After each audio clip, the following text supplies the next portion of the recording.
Welcome to the Functional Coaches Corner. Welcome back, actually. This is our second lesson. Class is in session. We're for online fitness coaches who want to understand lab work with confidence and expand their knowledge in gut and hormonal health. And we're here to break down how to address complicated cases, empower you with the knowledge and tools so you can stop guessing and start thinking like a higher level coach, creating more impact and results in a world full of overwhelming information. I am really excited about this topic. This is probably one of the most frustrating things coaches deal with. A client is compliant, they're training hard, they're eating well, they're in a caloric deficit, and nothing is moving. So today we're breaking down why weight loss resistance happens without blaming the client. We talked a little bit about that in lesson 1, or even just jumping straight to, oh, let's get lab work. So there's definitely a middle ground there. So when we hear weight loss resistance, do you want to talk about, John, what that is? And then we can go into what coaches might frantically do first.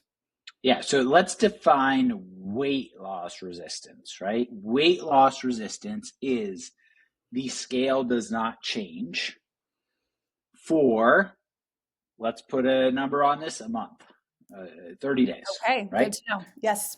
So, if we're gonna define that like 30 days, no changes whatsoever in the scale. Now, that's different from fat loss resistance. How so? So this is like on repeat with so many of my clients. We can have this graph where we're magically losing body fat at the same time and gaining muscle at the same time. And if it's happening concurrently, we're going to stay the same weight. But you know what's going to change? Guess. Body composition. Body composition, measurements, pictures. Right. Yes. Biomarkers, all this fun stuff. So I think we have to delineate between fat loss resistance and weight loss resistance. I have a great example to even jump right into. I have a client who we've been working like 6 weeks together. He is probably 50 years old, if I'm going off memory. Used to be pretty fit and lower weight, and then life caught up with him. Busy professional, busy executive. And we started out and, week 1, like weight dipped 2-3 pounds and then like came right back the next week. And his habits were solid. Like we don't necessarily always track food and things like that, like or track calories and macros and stuff. But everything was solid. Everything checked out. He wrote down his food. We went through a couple days worth of eating, cleaning things up, getting moving more, getting his steps in, getting workouts in, stuff like that. And so, first week he's like, all right, starting to get off to a good start, feeling good. Weight came right back and stayed there for like 4 weeks, 5 weeks. And every time we come to the call, I'd be like, hey, like, let's go over the wins. Let's do it. Let's talk about that. And he was like, I don't know what's happening. I'm not losing weight, anything like that. And I'm like, hey, wait. I have your measurements. We're doing belly measurement. Week 2, down an inch. Week 4, down 2 inches. Week 6, he's down like 5 or 6 inches on his belly. Wow. Weight has stayed the same. I think because you're also a very emotionally stable coach, which I think that bodes well in your favor, because it's very easy to let the client's emotions get to us. And that's that could be a whole other episode, because if you're not taking data outside of just body weight, you're missing a burning platform for yourself to be like, no, you are seeing results. So good on you for, just being emotionally stable. That's a lost art. I feel None of my clients are. So. Yeah, well, that's fine. So anyway, I mean that. So I think that's a great example of like there's 100% something deeper going on. Yeah. I'm gonna go with, like, just in my experience, I'm gonna go with some sort of gut dysfunction. But we'll talk about that later. Yeah. Okay. Weight loss resistance, no scale movement for 30 days, and no body composition change. Would be fat loss resistance. Yeah. So let's talk about both of those together. both of those together, because I think that usually if clients are seeing, hey, I'm fitting into my clothes better, I look better, nothing's moving on the scale, no, Oh whatever, yeah, yeah. it's okay. I tend to find that is a problem with more obese clients. Like, no, I Mhm. can't be 250 pounds at 5'6". I can't be 200. Like, no matter if I'm losing inches or not, that can't Yeah. happen. So maybe we do talk about just straight up weight loss resistance, but if we're talking about both, what do you see coaches do first when they have a weight loss or fat loss resistant client? Well, they're going to take the calories down or up. And Okay, I'm kind of like, when they go up, I'm like, why'd you do that? And they sure. go down, I'm like, okay, what, how'd that work?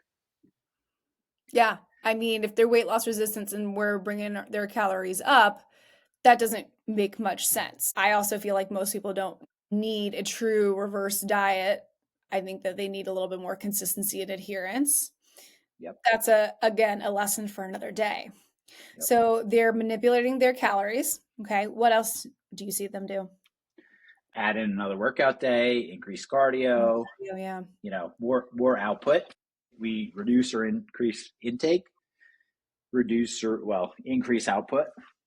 More water. You're only drinking 60 ounces of water. That must be the reason. So we got to up that to a gallon. Yep, yep. Okay.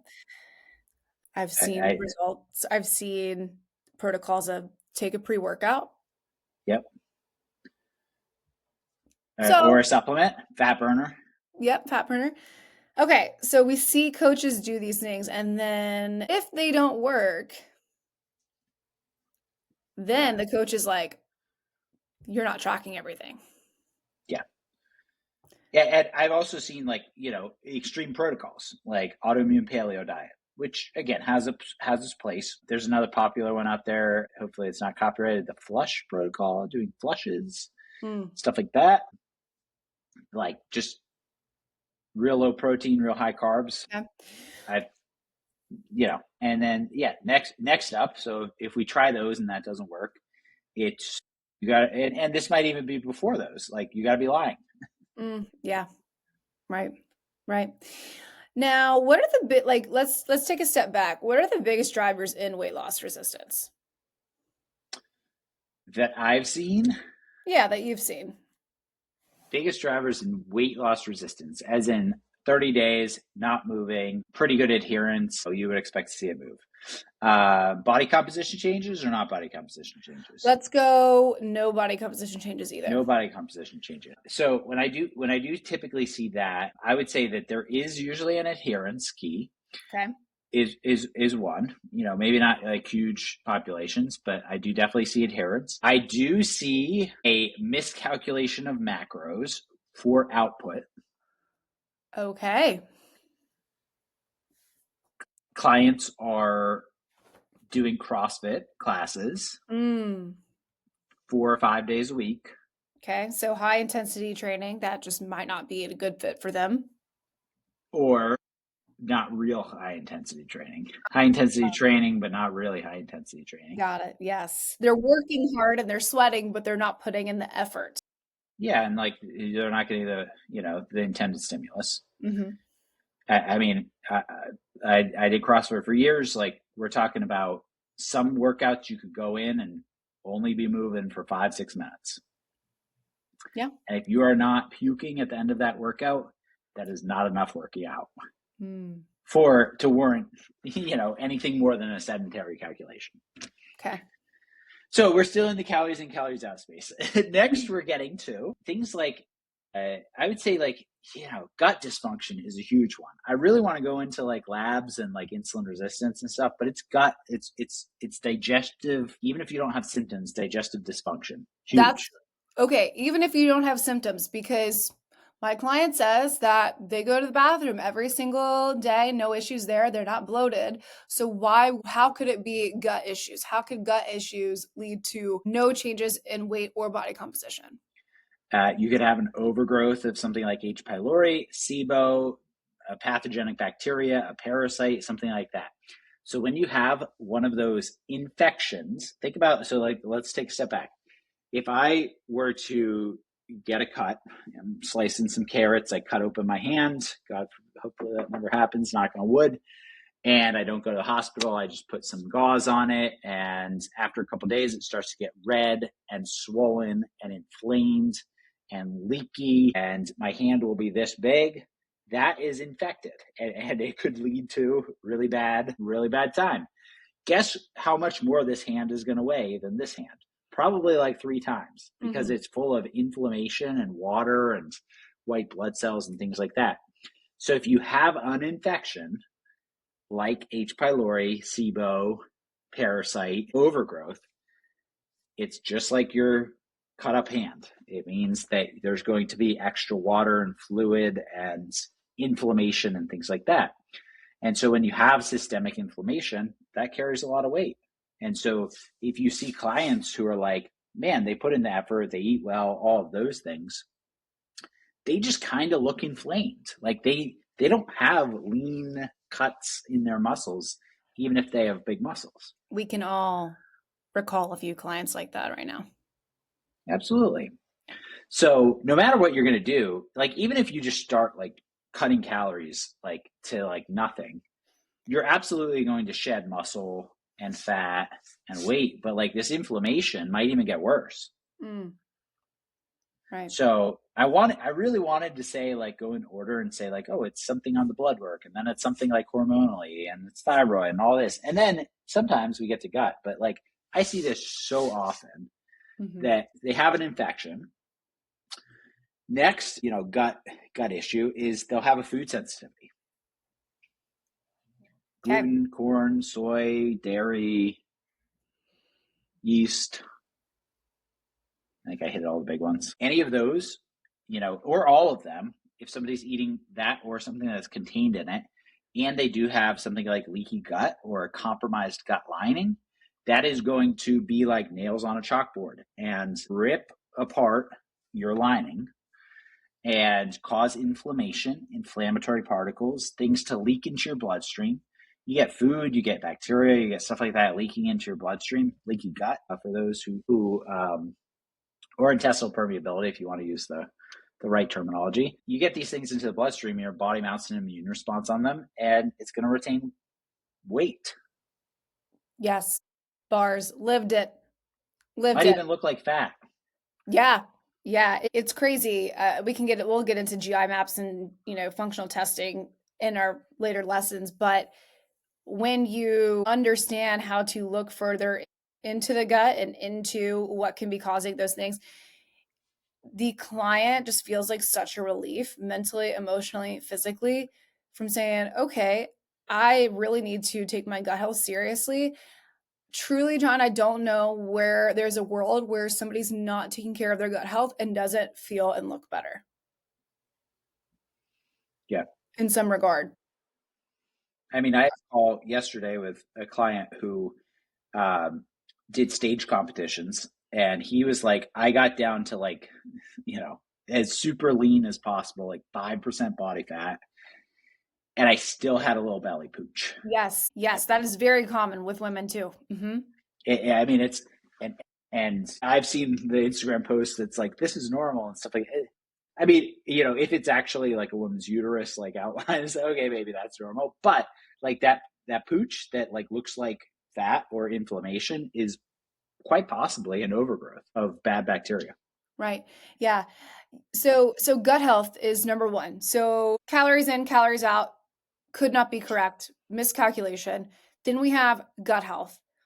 What would you go to next? Let's say you check those boxes. I would say it's a tie between I would say it's some sort of underlying medical condition. Okay. PCOS, insulin resistance, thyroid condition. Okay. Okay. Untreated and treated. Somebody might not know. Let's use statistics. 60% of America is pre-diabetic or diabetic, round numbers. Maybe that's changing with like the GLP-1s to the positive side of things, but we're in the ballpark. So of those 60%, probably like 75% of them have no clue. Right.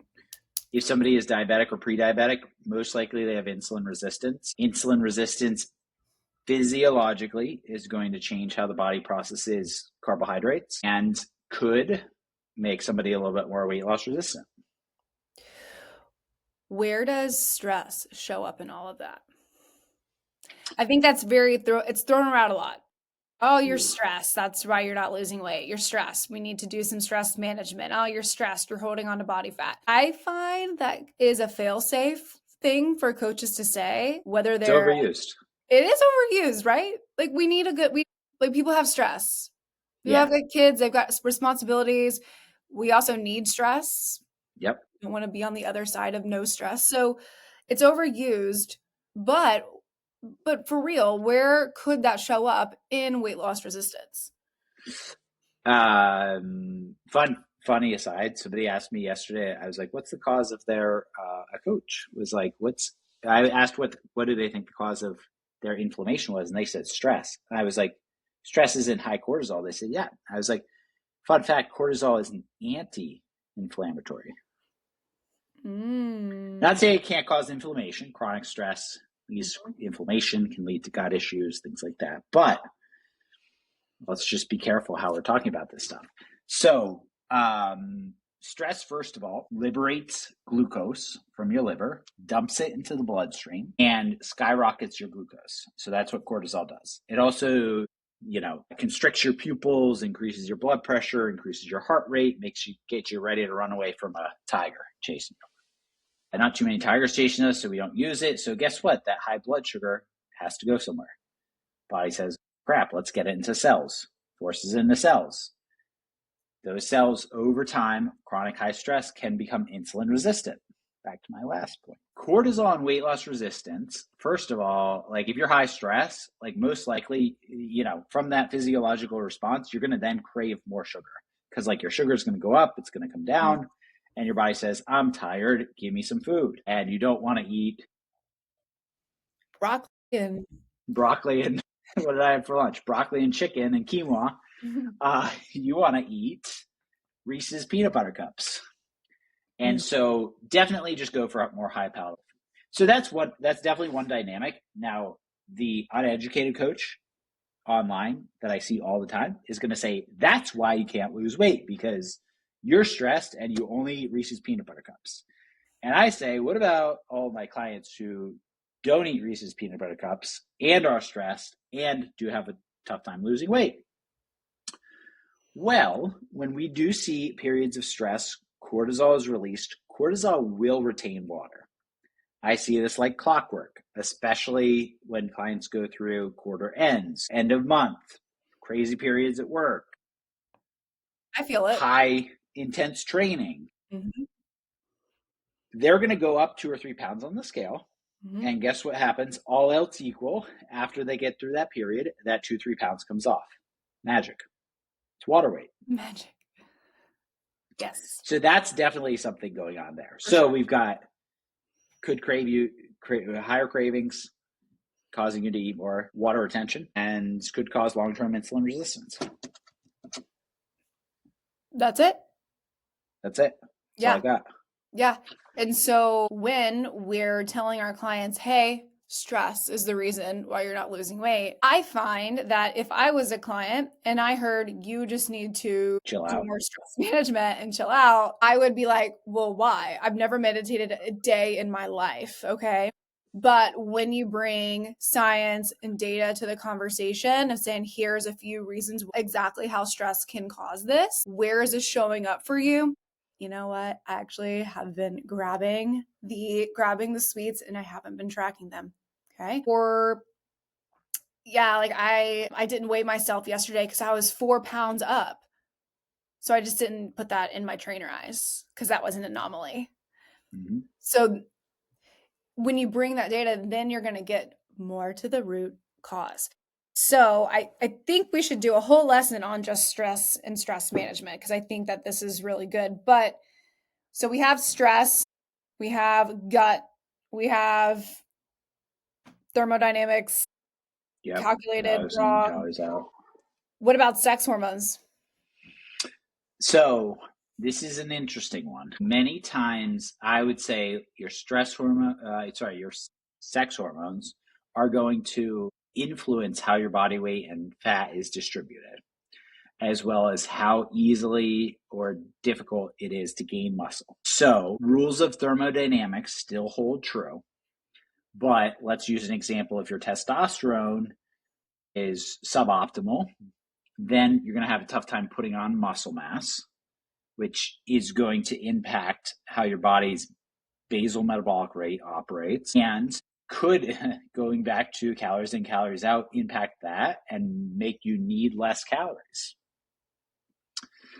Estrogen, super important in bone health, muscle health. So like, I always get into the conversation with some of my like perimenopausal women who have had like bone scans done and they've stayed the same. They're have osteopenia, like beginnings of osteoporosis, and big risk, high risk, and then all of a sudden, eating more protein, strength training, 3-4 months later, they have zero risk for this, but they haven't lost any weight. So probably lost some fat, gained some bone density. Anyway, that's a little bit of a tangent, but estrogen is going to influence how your muscle is, distributed, things like that. It's also influencing how body fat is distributed. So in both women and men, higher estrogen levels can be kind of like increase in belly fat, gynecomastia, things like that. Lower estrogen levels are going to inhibit sort of like muscle growth and stuff like that. Yeah, we've definitely seen that. So the balance of progesterone to estrogen is super important as well. Again, that can cause like estrogen dominance. So I would say, again, weight loss resistance, maybe you're going to retain some water with like extra estrogen. Maybe your body fat's going to be distributed. Maybe you're going to have a little bit tougher time, but like it's not necessarily what's going to like stop you from losing weight. Yeah. Okay. Now, lots of information. We just riffed off here. You are a functional coach. What are the top 3 things if someone is weight loss resistant? Maybe they have seen body composition changes, but they're not moving on the scale. What are those top 3 things that you might go to? First of all, I make sure we like are looking at so for me, we're doing with my clients, we're starting off with like transforming kind of like how they eat and building up their healthy plates and things like that. We may we definitely are double clicking into actual macros and calories. Okay. So we're going to start tracking. Again, this is me, maybe not anybody else in the world does it like me, but we're going to double click. We're going to start tracking. We're going to make sure we're hitting a protein goal about 0.7 to 0.9 grams per pound of body weight, depending on how active, age, all of that stuff. We're also going to make sure that our activity is supportive to the calories that we're consuming. Sure. So that's step 1 for me. Okay. Most coaches listening to this are probably already doing step 1. Sure. But for me, that's step 1. Step 2 is making sure that's all, that step 1, let's keep that to all accurate and things like that. For me, step 2 is I'm going to start asking all these qualitative questions and like biometric, biofeedback type questions. How's your sleep? How's your stress? What do your steps look like? How is your energy through the day? And then obviously, how's that time of the month for women? Is your cycle normal? Is it regular? And then I'm going to dig into digestion. Do you have any concerns, upper digestion, any reflux, indigestion, any fullness after eating, any crazy hunger, any lack of hunger in the morning, at night, anything like that? Any bloating, any constipation, any diarrhea, side pains, abdominal pains. Then we go into, do you go to the bathroom every day? Number 2, how many times a day? Normal is 1 to 3 times. Do you feel like a load off yourself when you go to the bathroom? Or do you still feel like there's some more there? What's the timing of these? Is it random? Is it normal? And after I ask all of those questions, usually something comes out.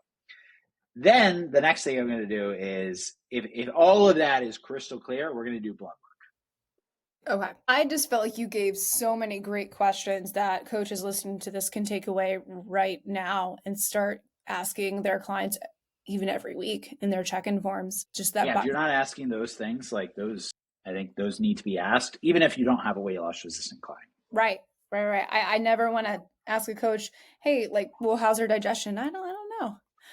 No, we talk about poop a Mm-hmm. lot. So, okay, no, this is super helpful. Coaches, if what we said resonates with you, if you are listening to this and you're like, oh yeah, this client and this client and this client and this scenario and these things, I feel you. I hope you feel seen. I hope you feel validated because you're not crazy. There are other things that are deeper that are going on. And we, as your teachers, want to help you understand those at a deeper level. So, in the description, we have a link. It is a link to our website where we have a bunch of free stuff, free coaching tools for you guys. There is a weight loss resistance document there that you guys can go ahead and download and just save on your phone or save to your desktop and use these tools as you're going through your clients check-ins or your orientation calls, your resign call, like however you need to talk with your clients about it, potentially even use a little bit of this in marketing, which I think is always my favorite topic of conversation because nobody knows that you're doing anything unless you have client results and you're talking about it. We have that as a gift for you, and we will link that in the description. And that is all. That is all for lesson number 2. Hope you guys are enjoying this. Hope you guys are learning a lot, and stay tuned for future lessons. See you in the next one.